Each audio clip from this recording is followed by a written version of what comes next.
तो तुलसी तो उस घर में यमराज आसानी से प्रवेश नहीं करता है, तो मतलब अकस्मात मृत्यु नहीं होती है, ऐसे में मौत नहीं होती है। और पुराणों में एक अलंकारिक वर्णन ये भी है कि तुलसी वाले घर में यदि मृत्यु होती भी है तो उसको भगवान विष्णु के जो दूत हैं सीधे स्वर्ग में लेके जाते हैं। अब ये कहाँ तक सही है कहाँ तक नहीं, ये तो बात एक अलग है, परंतु अलंकारिक वर्णन है। ईसाई धर्म ग्रंथों में भी इसका उल्लेख आया है, और ऐसा वर्णन है कि जब भगवान ईसा मसीह की मृत्यु हो गई थी तो उनको कब्र में दफना दिया गया था, तो उनके कब्र के ऊपर एक तुलसी का पौधा आया था। पूरी यूरोप में तो सेंट वैसिस डे भी मनाया जाता है। वहां पर महिलाएं क्या करती है, ईसाई महिलाएं हैं कि वो तुलसी का पल्लव पत्र अपने मुट्ठी में लेकर, अपने हाथ में लेकर गिरजाघर जाती हैं, और वहां से वो इस भावना के साथ वापस आती हैं कि अब हमारे घर में स्वर्ग आ जाएगा। वहां से वो एक ऐसा आशीर्वाद लेकर आती हैं और उस पत्र को, उस पत्ते को अपने घर में लाके प्रतिष्ठित करती हैं। और बौद्ध धर्म में भी इसका बहुत बड़ा उल्लेख हुआ है। तो ये मैं थोड़े से आपको वो बताने का प्रयास कर रहा था कि तुलसी एज ए होल, ऐसा ही नहीं कि हिंदू स्क्रिप्चर में भी है, ये ईसाइयों के स्क्रिप्चर में भी इसका उल्लेख है और बौद्ध के स्क्रिप्चर में भी इसका उल्लेख है। और हमारे जो हिंदुओं के जितने भी स्क्रिप्चर हैं उसमें पद्म पुराण, अथर्ववेद, धन्वंतरि, निघंटु, राजवल्लभ और वायु पुराण, चरक सूत्र और सुश्रुत सूत्र में इसका डिटेल में वर्णन आया है। पद्म पुराण में तो बहुत ही वर्णन किया गया है इसके बारे में। हम सभी क्या करते हैं, अक्सर तुलसी के पत्ते का क्वाथ बना के हम उनका उसका प्रयोग करते हैं। हम ये सभी ऐसा समझते हैं, हम भी बचपन में यही समझते थे कि तुलसी का पत्ता ही केवल इसका रोग का निवारण कर सकता है और ये मतलब यही इसका प्रयोग होता है। परंतु आयुर्वेद में जब मैंने कुछ डॉक्टरों से मिला आयुर्वेद के से, और आयुर्वेद के पुस्तक जब पढ़ी तो जब मालूम हुआ कि तुलसी की जड़ से लेके उसके तना, उसका बीज, उसके फूल जिसे मंजरी बोलते हैं, वो सभी के अलग अलग गुण हैं और वो सभी किसी ना किसी रूप में बड़े से बड़े रोग को मिटाने में सक्षम है और बड़े से बड़े रोग को रेसिस्ट करने में सक्षम है। यदि हम लगातार उसका प्रयोग करें तो बड़े से बड़ा रोग भी आ नहीं सकता। और स्वास्थ्य की दृष्टि से तो इसका उल्लेख हुआ है। वातावरण को परिष्कार, वातावरण का जो आज के समय में जो पर्यावरण पॉल्यूशन है पर्यावरण में, उसका परिष्कार करने में भी कोई इसका जोड़ नहीं है, बेजोड़ है। कुछ रिसर्च पेपर्स मैंने पढ़े, जैसे रिसर्च पेपर्स का परम पूज्य गुरुदेव की बुक में मैंने पढ़ा कि तुलसी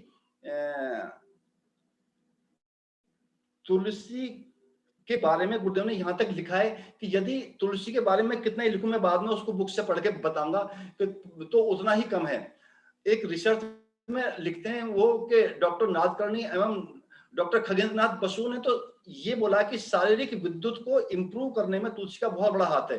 शारीरिक विद्युत मतलब एक तरह से हम कहेंगे हमारी जो ईथरिक बॉडी है, हमारा जो प्राणमय कोश है, हमारी जो बायो इलेक्ट्रिक बॉडी है, उसको तुलसी का संपर्क या तुलसी का प्रयोग हम किसी भी रूप में करें या तुलसी के संपर्क में रहें, हम तुलसी के कानन बना लें, छोटा उद्यान टाइप बना लें, उसके बीच में भी हम यदि बैठ कर प्राणायाम करते हैं तो हमारा इम्यूनिटी बढ़ेगा, हमारा ईथरिक बॉडी इंप्रूव हो जाएगा। और ईथरिक बॉडी इंप्रूव होने का मतलब यह है कि इनडायरेक्ट वे में हम ये समझ सकते हैं कि हमारी इम्यूनिटी बढ़ जाएगी।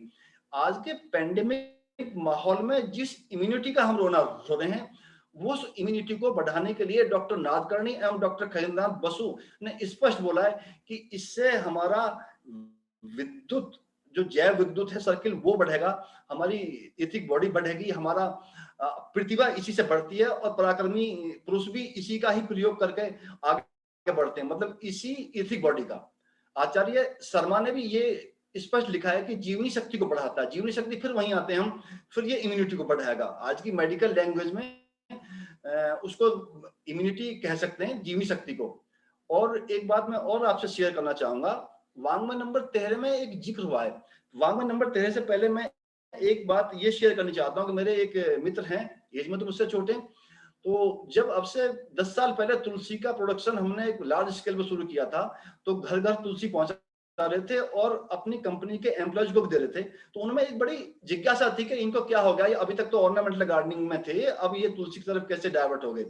तो मिस्टर चौहान है, हरेंद्र चौहान बिजनौर के, उन्होंने मेरे को बोला कि इंजीनियर है हमारे यहाँ पे वो, कि त्यागी जी मेरे मेरे साथी का अभी एक व्हाट्सएप आया है कनाडा से, और वो तुलसी रस पर रिसर्च कर रहे हैं, तुलसी के जूस पर रिसर्च कर रहे हैं, तुलसी के ऑयल पर रिसर्च कर रहे हैं स्वाइन फ्लू पे। मैंने कहा अच्छा, ये तो बहुत अच्छी बात है। ये तब की बात है जब स्वाइन फ्लू आया था, तो वो बात आई गई होगी।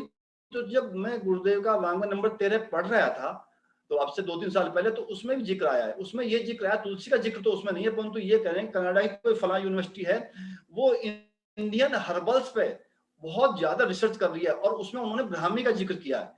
उन्होंने ये जिक्र किया कि ब्राह्मी को जब उन्होंने कुत्तों या बिल्ली के को इंजेक्ट किया, तो उनके कॉर्टेक्स की, माइंड के कॉर्टेक्स की जो एक्टिविटी वो बढ़ गई, एक्टिवनेस बढ़ गई। तो जो ब्राह्मी के विषय में हमारे स्क्रिप्चर में बोला गया, हमारे ग्रंथों में बोला गया, कनाडा की उस लैब ने उसको बिल्कुल सही पाया है। तो अब मैं उसको भी ये समझ गया कि जब मिस्टर चौहान ने मेरे को बताया था कि स्वाइन फ्लू पे तो तुलसी के अर्क से या तुलसी की लकड़ी से या तुलसी के फ्लावर से रिसर्च कर रहे हैं, तो इट मींस वो जागरूक हैं इसके प्रति, और वो लेबोरेटरी में एक दिन प्रूव कर भी देंगे। और यदि कर भी दिया होगा तो वो हो सकता है अभी तक हमको उसका आइडिया नहीं है। मेरी कहने का मतलब यह है कि जो ये प्राणमय कोश की बात बताई गई है, जो ये ईथरिक बॉडी की बात बताई है, जो ये इम्यूनिटी इंप्रूव करने की बात बताई है, हम इससे वंचित थे। तो इस पेंडेमिक डिजीज में ये सारी बातें निकल के आ रही हैं, क्योंकि बहुत सारी आयुर्वेदिक कंपनियां इसके पीछे लगी हुई हैं। अभी आप मार्केट में देखेंगे तो बहुत सारी कंपनियों के ऐसे वो एक तरह से जूस आ गए हैं, एक तरह से उनका ऑयल आ गया, या समथिंग कुछ भी मेडिसिन आ गई तुलसी के नाम से। मेरे को नहीं लगता किसी भी कंपनी, कोई भी कंपनी इसमें पीछे रही है। आचार्य प्रियव्रत शर्मा की एक उन्होंने स्पष्ट लिखा कि जो रक्त के विकार हैं उनका ये शोधन करता है। अब रक्त के विकार का शोधन करने के लिए अभी तक हम केवल गिलोय को जानते थे कि गिलोय ही हमारे आयुर्वेद में ब्लड का सबसे बड़ा प्योरीफायर है, परंतु यदि आचार्य प्रियव्रत शर्मा की बात माने तो ये भी बहुत बड़ा प्योरीफायर है। और ब्लड का शोधन होने का मतलब भी इम्यूनिटी बढ़ना है। यदि हमारे ब्लड में, हमारे रक्त में कोई भी इंफेक्शन नहीं होगा तो इम्यूनिटी अपने आप हमारी स्ट्रांग हो जाएगी। होम्योपैथिक मत में भी एक डॉक्टर विश्वास हैं, डॉक्टर विश्वास हैं तो बंगाल के, और उन्होंने इसके बारे में बहुत कुछ कहा है। उन्होंने तो ये कहा कि कितनी ही पोटेंशियल, कम से कम पोटेंशियल की दवाई भी हम इसको प्रयोग करेंगे तो वो इफेक्टिव होगी। डॉक्टर विश्वास, ये शायद ये वही डॉक्टर विश्वास है। एक बार क्या हुआ कि जब जो ये ज्योतिनाथ बसु वहां थे चीफ मिनिस्टर, तो उनके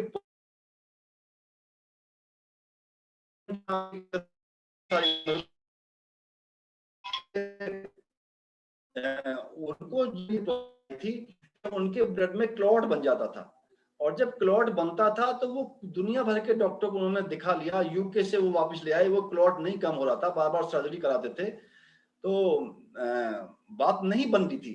तो उनके किसी पीएनए या समथिंग, डॉक्टर विश्वास का नाम उनको लिया कि डॉक्टर विश्वास को एक बार दिखा लें, वो होम्योपैथिक के, तो डॉक्टर विश्वास से रिक्वेस्ट की गई।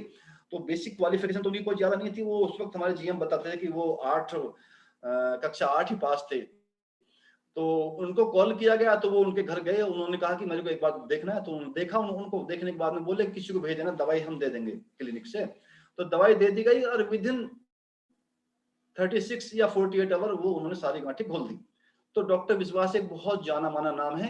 डॉक्टर विश्वास की चैन चली आ रही है, उनके फादर, उनके बच्चे भी उस वक्त इसी काम कर रहे थे। अब ये पता नहीं कौन से डॉक्टर विश्वास हैं, पर उनके बारे में वांग्मय नंबर 41 में छपा है। तो उन्होंने कहा कि तुलसी का प्रयोग हर दृष्टि से उपयोगी है। और ब्राजील के डॉक्टर भरे और डॉक्टर बॉरिक ने तो ये बोला कि प्रजनन में और मूत्रवाही संस्थान का, मूत्रवाही संस्थान का कोई रोग हो ही नहीं सकता कि यदि हम तुलसी का लगातार प्रयोग कर रहे हैं। यदि हम तुलसी को एज ए मतलब डाइट में यदि हम ले आएंगे, तो ये जो आज की तारीख में जो भरमार है इस संस्थान से संबंधित रोगों की, वो नहीं होने की है।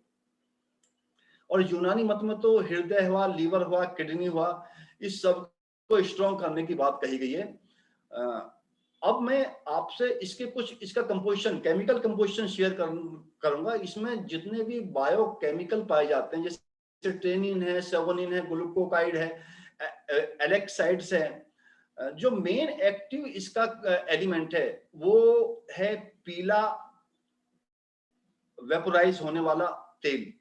जब भी हम तुलसी के पौधों के पास बैठते हैं, पौधे जहां डेंस में लगे होंगे वहां पर आपको महसूस होगा 100-150 या 10-20 पौधे पे लगे होंगे और अच्छा उनका फॉलिएज अच्छा होगा, उनका पत्ते अच्छे आए होंगे, तो वहां आप महसूस करेंगे कि हल्की हल्की सुगंध आती रहती है, वो एक हल्की हल्की महक तुलसी की आती है। वो जो आती है वो जो उसमें से निकल के ऑयल वेपोराइज होता है वो उसकी आती है। और इस तेल में यूजिनाल है, यूजिनाल मिथाइल ईथर है, कार्बाकोल है, ये सारे एक तरह से एंटीबायोटिक हैं जो इसकी एंटीबायोटिक प्रॉपर्टीज को बढ़ाते हैं। ये इन्फेक्शन जो दूर करता है ये उसी के बेस पे करता है। मेन एक्टिव एलिमेंट इसके बीजों में पाया जाता है। इसमें यूजिनाल की जो मात्रा है वो 71% है, 20% इसमें यूजिनाइल मिथाइल ईथर है और 3% कार्बाकोल है, ऐसा लेबोरेटरी कहती है। अच्छा, इसके जो बीजों में है वो इससे भी ज्यादा इफेक्टिव है, इसके जो बीज हैं इससे ज्यादा इफेक्टिव हैं रोग को भगाने में। इसमें एक इसके बीजों को जब हम क्रैश करते हैं, इसके बीजों को जब ग्राइंडर में निकालते हैं तो उसमें एक पीले रंग का, एक हरे पीले रंग का तेल निकलता है और उसमें सिस्टरॉल और अनेक और फैटी एसिड हैं, जैसे पामिटिक है, स्टीयरिक है, ऑलिक है, बहुत सारे उसके अंदर एक एसिड हैं और ये एसिड हमारी बॉडी को हर तरह से फायदेमंद है। आधुनिक जो अब जो एडवांस मेडिकल साइंस है वो भी इसका लोहा मानना शुरू कर दिया उसने भी। और मेरे एक मित्र यहाँ तक भी कह रहे हैं, वो रहते हैं तो अभी इसमें दुबई में, परंतु जब उनसे मैं अपनी बात शेयर करता हूँ तो वो यहाँ तक भी कहते हैं कि इस यूके ने भी और आपका इटली ने भी इस बीच शुरुआत की है रिसर्च की इसके ऊपर। अब पता नहीं वो कितना सच है कितना झूठ है, वो तो आगे आने वाला टाइम बताएगा। इस पेंडेमिक काल में इतना तो निश्चित है कि हम जितने भी भारतीय हैं यहाँ पर, जो इतना बुरा हाल हमारा हुआ था इस कोरोना काल में, उसमें हमने इसका दामन और मजबूती से पकड़ने का प्रयास किया। क्यों कि इस तुलसी का जो हम जर्मिनेशन करते हैं सीड से, वो फरवरी के एंड में करते हैं। और जब इंडिया में लॉकडाउन लगा था उस वक्त हमारा तुलसी 1-1 इंच का था, तो उसको ट्रांसफर करने की बात थी पॉली बैग में। तो पॉली बैग में ट्रांसफर करते उससे पहले ही यहाँ पर लॉकडाउन लग गया, बिल्कुल जाम हो गया, कोई नहीं जा रहा था। फिर भी हमने एक माली को भेजा है कि वो चोरी छुपे जाता था और वो वाटरिंग वगैरह करता था। तो मेरे को घर पे तुलसी की बहुत इंक्वायरी आती थी, नॉन भी फोन करते थे, अननोन भी, कि किसी भी तरह हमें तुलसी दे दो। मैंने क्या करोगे, नहीं कोरोना काल में हमको यूज करना है। तो किसी ने हमको बताया है, ये हुआ है वो हुआ है। इवन दुबई तक में इंक्वायरी आ रही थी कि यार किसी भी तरह तुम इंडिया से कुछ तुलसी के सूखे पत्ते भिजवा दो, उनको हम क्रश कर लेंगे यहाँ और कैसी भी करो। पंजाब तक मेरे मित्रों ने उनको पत्तों को तोड़ के भेजा उस वक्त इससे कोरियर से। तो इस पैंडेमिक काल में हमको तुलसी की बहुत फिर दोबारा याद आई। और इंडियन ड्रग्स, एक 1977 का एक डाटा है इंडियन ड्रग्स पत्रिका का, अगस्त का, कि एज ए इंसेक्टिसाइड भी इसको यूज करते हैं। जो हमारा एक एनाफिलिस जाति का मच्छर है वो तो बिल्कुल इससे इसके पास आता ही नहीं है, परंतु और भी जो प्रजाति के मच्छर हैं, यदि आपने 10-15 गमले रख लिए तो उनका जो प्रकोप है वो 80% तक कम हो जाता है। यदि हमारे पास में स्वस्थ तुलसी के पौधे हैं और हम उनका रख रखाव तरीके से कर रहे हैं, ऐसा तो नहीं कि वो हमने शेड में रखे हुए उनको सनलाइट नहीं मिल रही है या ज्यादा सनलाइट मिल रही है, शेड नहीं मिल पा रहा है। यदि स्वस्थ पौधे हैं तो तुलसी के इस प्रभाव से, वो पौधों के प्रभाव से मच्छर बहुत कम आता है, 20% तक ही उसकी एक्टिवनेस रह जाती है मच्छर की।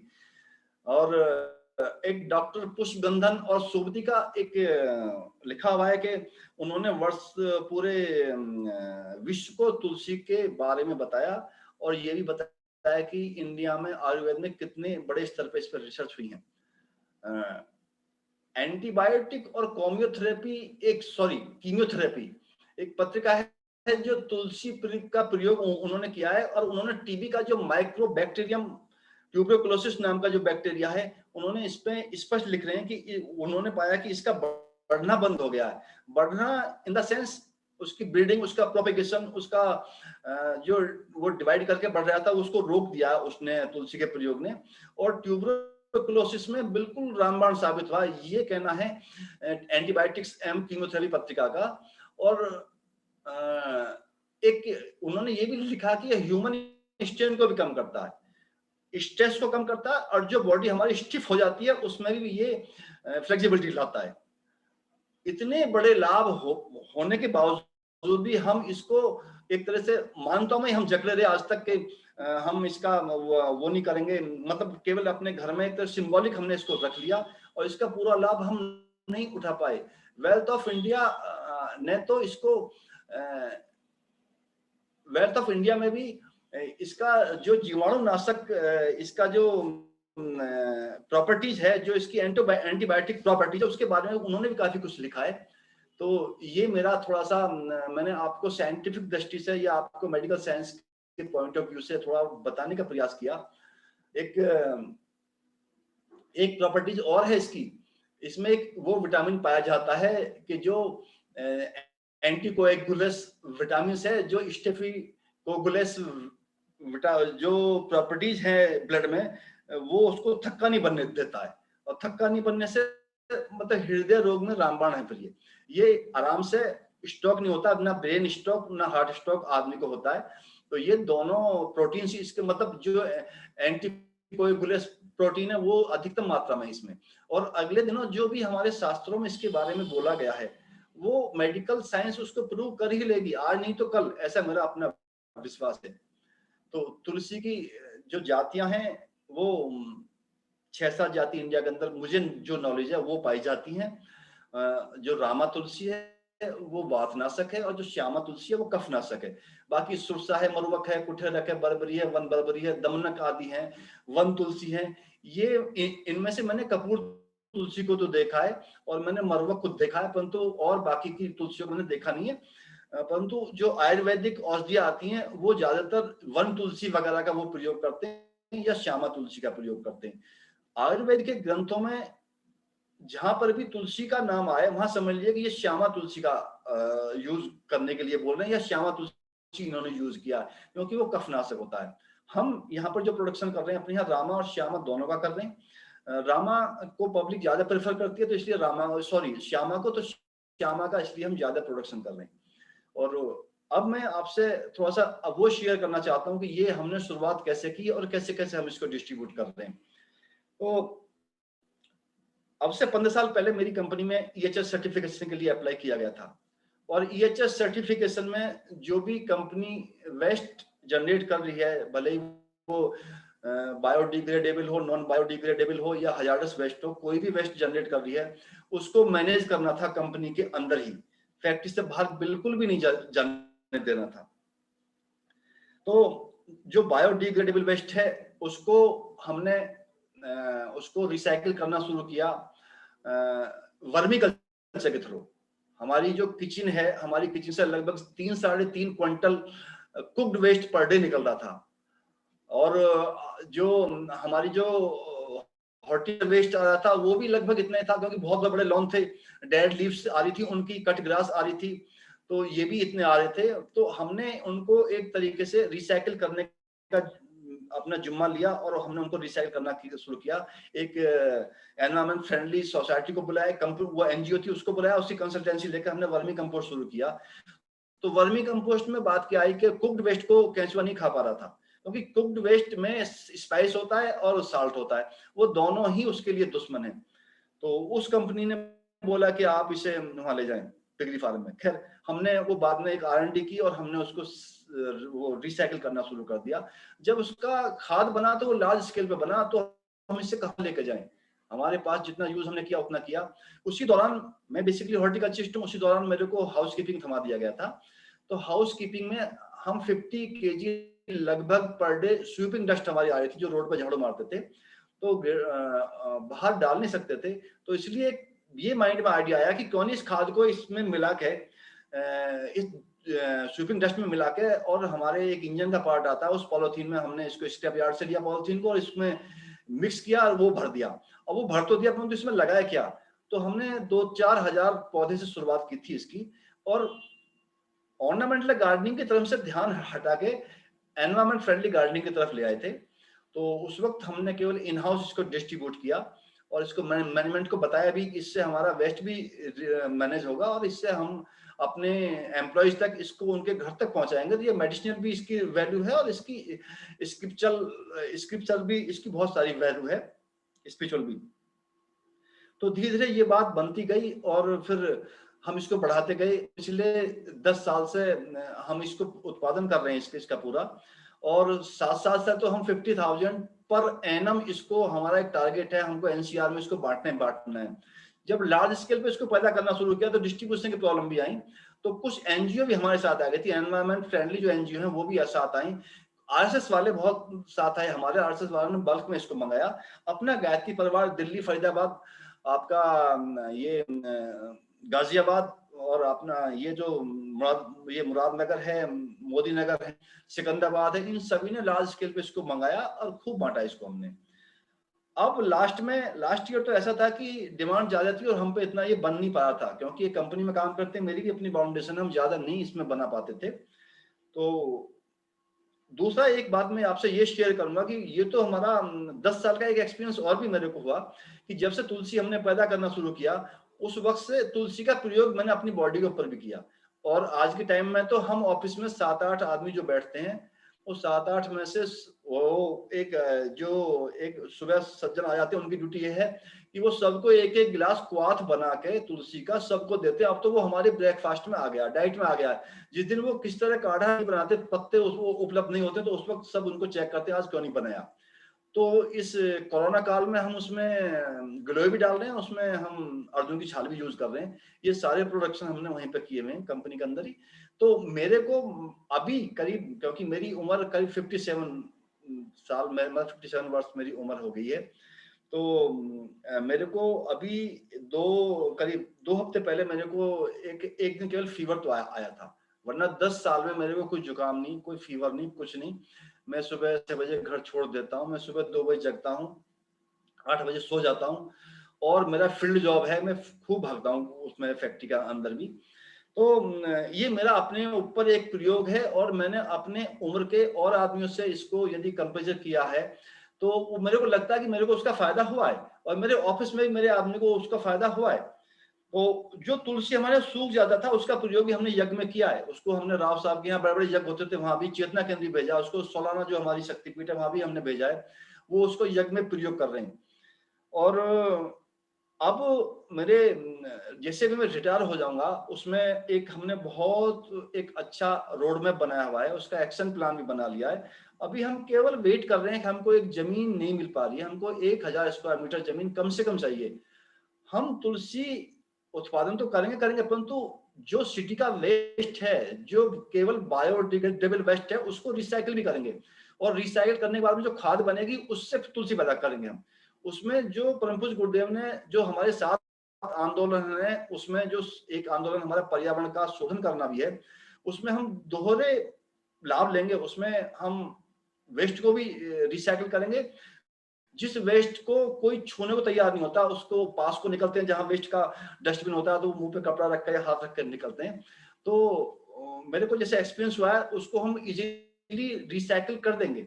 हमको जरूरत तो पड़ेगी हेल्प की, परंतु हम रिसाइकिल करेंगे उसको। जो भी अथॉरिटी, कंसर्न अथॉरिटी है, उनसे बातचीत चल रही है, वो राजी भी हैं बहुत से हमारा प्रपोजल देखने के बाद में कि बात तो बहुत ठीक है ये, और उसकी कमर्शियल वैल्यू कुछ नहीं होगी, कोई भी हम उसमें पैसा नहीं लेंगे, बल्कि पैसा जो लगाएंगे वो सब आप जैसे मित्रों से लेके लगाएंगे, किसी से भी कोई पैसा नहीं लिया जाएगा।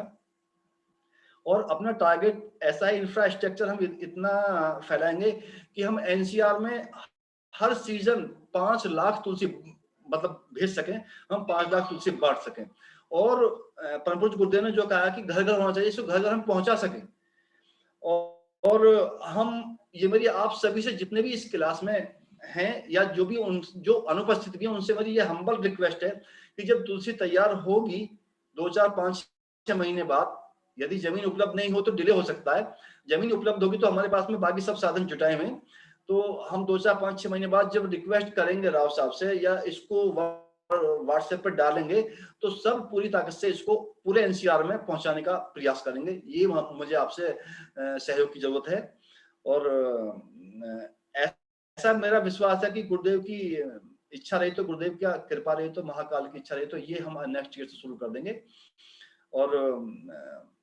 और भी इसके साथ साथ कोई मेडिसिनल प्लांट की जरूरत पड़ेगी उसको फ्री ऑफ कॉस्ट हम तैयार करेंगे, क्योंकि 7 साल से 50,000 पर एनम तुलसी बांट के, उससे पहले भी बांटे, उससे पहले जरा क्वांटिटी कम थी। इन हाउस तो 5 से 1000 हम हर साल बांट देते हैं, तो मनोबल भी बढ़ा हुआ है और उसमें कॉन्फिडेंस भी है, क्योंकि इसको जो भी बैरियर थे वो सब हमने पार कर लिए। कब डिजीज आएगी इसके ऊपर, कब इसको प्रोपेगेट हम करेंगे, कब सर्दी से बचाना, कब गर्मी से बचाना, वो एक तरह से एक्सपीरियंस हो गया है और हम ऐसा करेंगे। तो आपका सहयोग इसमें अपेक्षित है और आप, मुझे उम्मीद है कि मुझे पूरे एनसीआर में जो अपना गायत्री परिवार है और जो अपनी और एनवायरमेंट फ्रेंडली संस्था हैं जो काम कर रही हैं, एनजीओ, उन सबका सहयोग मिलेगा। तो इसी के साथ समय भी हो गया मेरा, तो मैं अपनी बात समाप्त करता हूँ, क्योंकि एक बात मुझे और कहनी है कि मैं एक बात गुरुदेव कुछ कोटेशन, 2 कोटेशन में पढ़ के सुनाता हूँ। मैंने बुक रखी हुई थी।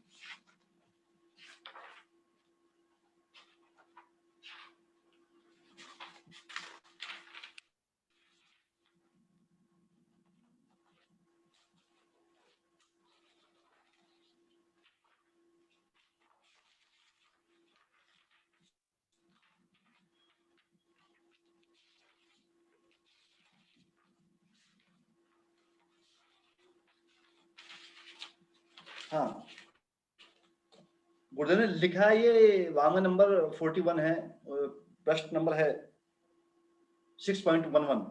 इसमें लिखा है, तुलसी एक प्रकार से सारे शरीर का शोधन करने वाली जीवनी शक्ति संवर्धक औषधि है। यह वातावरण का भी शोधन करती है तथा पर्यावरण संतुलन भी बनाती है। इस औषधि के विषय में जितना लिखा जाए कम है। ये महाकाल की वाणी है, तो ये तो मिथ्या हो ही नहीं सकती। और एक मैं और कोट करना चाहूंगा, बस वो भी 2 लाइन का है।